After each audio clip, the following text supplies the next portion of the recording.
now that I am translating the video game that I am making into Japanese, I finally understand what a localizer is and what it does.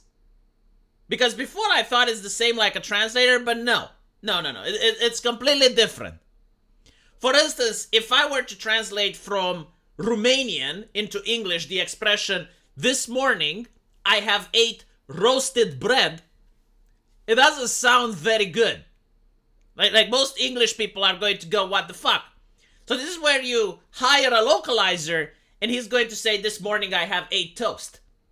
Now it sounds good, right? So it turns out that I have it on good authority that most localizers do not even speak Japanese. Like, up until last week, if you were to ask me, hey, say something nice about localizers, I mean, well, at least they know Japanese. I mean, it's a hard skill to master. They learn the second language. They can't be that stupid.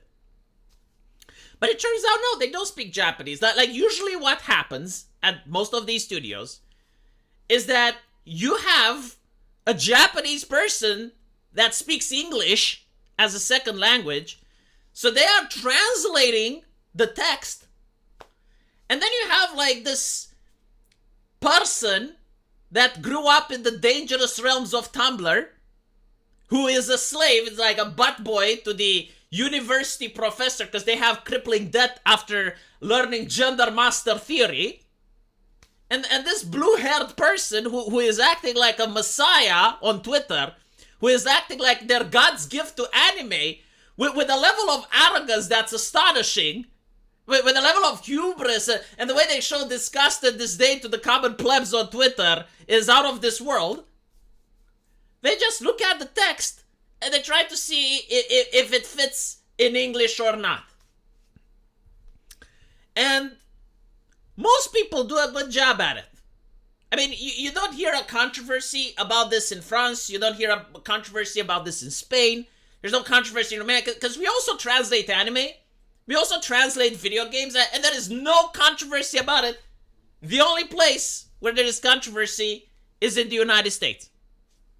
Because, you see, when Frieza calls Goku a Saiyan monkey, the translation shouldn't be Frieza calls Goku a Chad, Gamergate supporter, evil right-wing, far-right nationalist bigot, you know? This is what the localizers do, to various degrees. They're inserting their own politics into the translation. And it's not just that pisses people off. I mean, it takes a lot of hard work and dedication to be more hated than bicyclists and vegans, to be the localizer. They go on Twitter, they give sass to people. And not only that, but they also are proud in what they are doing. And more often than not, they hate the creator of the anime or the game that they're localizing. They're very vocal about it. It's like, oh my god, I had to work for the cisgender man, you know? So it's no wonder that the community despises them. And they usually like justify their censorship in some way or another. Like a couple of days ago, there was this guy which was very happy that he translated the word tsundere. To translate the word tsundere, he actually said that he spent weeks trying to figure out how to translate it, and then came up with the concept of male fragility. This is how tsundere is translated, male fragility. So you have like this guy that's being accused of being a tsundere, and it's like, okay, but like, you completely changed the tone of the conversation. You made the woman look like a bitch. You made her look extremely hostile. Why would you do that? And first of all, you could actually leave the word tsundere in, and because sometimes it's fine. Like in Romanian, you don't have to translate the word okay. Just, you know, like there are certain words that are known by the community, so it's fine. Like you don't have to translate ramen into soup. Like you can leave it as ramen. You don't have to translate sumo. Right? But anyway, right, if you want to translate tsundere, you could just translate as hard to get. Or I know that you just display a cold, harsh exterior. I mean, there are many ways, right? You don't have to like go knees deep into gender studies to pull up this concept and then be proud about it. So usually it's the arrogance, right? It's the fact that they believe they know better. It's the fact that they're acting like complete twats on the internet. And they managed to even get Japanese creators to finally realize that there is a problem. Because due to the language barrier, it's very difficult for Japanese people to know what's going on. Like, again, I draw parallels with my game. I don't know what the localizer is translating, if it's doing a good job or not. I would need Japanese people that know English to come to me and complain so that I'm aware that it's an issue. But now, due to the fact that AI translation exists and it's a lot easier even for people who don't know Japanese to communicate with Japanese people, the controversy was so big that the director of Final Fantasy Tactics has finally responded, and he said that it's unacceptable for someone to alter a work without considering the original author's intent. Beautiful. Beautifully said.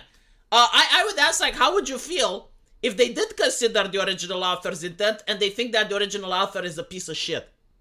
How about that? And then I would link him to some of the tweets that Localizer said about the authors whose work worked on. I'm really curious what this Japanese man would say. You know, like, I would look him in the eye and I like full serious mode, poker face. It's like, but what would it be if they did consider the original author intent and they thought that the original author is a piece of shit? They hate the original author. They despise him. And they despise the fans as well. They hate everything. Because they're left-leaning people on Twitter.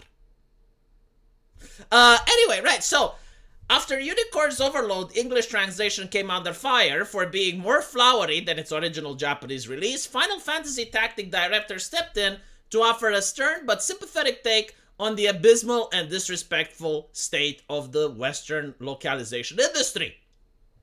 Upon release, thanks for the rising awareness among customers regarding the West's blatant and continual mistreatment of Japanese works, the demo found itself subjected to intense scrutiny for possible localization changes by various players. Among these players was Twitter Zakokodo, who after comparing the Japanese and English demos of the game, took on social media to inform the public that after playing the English demo, I can say quite confidently that the localization is abhorrent. Providing a thread to numerous examples to support this point, many other people joined in, and they made it less different to the Japanese game, but it seems casual is still a dirty word these days. And here you have like the comparisons, they completely remove text. I mean, they butcher the work. The localizer, imagine walking up to the Mona Lisa and drawing a penis on its face and calling it art. And then bragging about it. That's what they did with this game. I think my comparison is 100% apt. For example, instead of "we completely fell for it," the English version says "guy laid out the bait and we had to take a nibble. Decided to quiet down at last" was translated, "so the fool has finally ceased braying." Like many such examples, sometimes entire lines of text missing, like a complete butchery of the thing. So it's good that finally Japanese creators are responding to this and they're on the side of the consumer, which is what they should actually be. And maybe we're going to see some changes, I don't know, but I was really shocked when I realized, oh, they don't even know English, they don't even know Japanese. They're not the translator. I thought they're the same person, right? I thought that localization and translation like comes hand in hand. But no, it doesn't. You usually hire a person that just does its best to translate, and then the localizer comes in. And it's quite possible that the original translator just does a perfect job, but the localizer fucks it up. So anyway, let me know what you guys think, and if you want to support this channel, there is a link into the pinned comment, and it takes you to my Subscribestar or my PayPal, and you're going to get the best buyer's remorse on the internet. I'll see you in the comment section, and take care.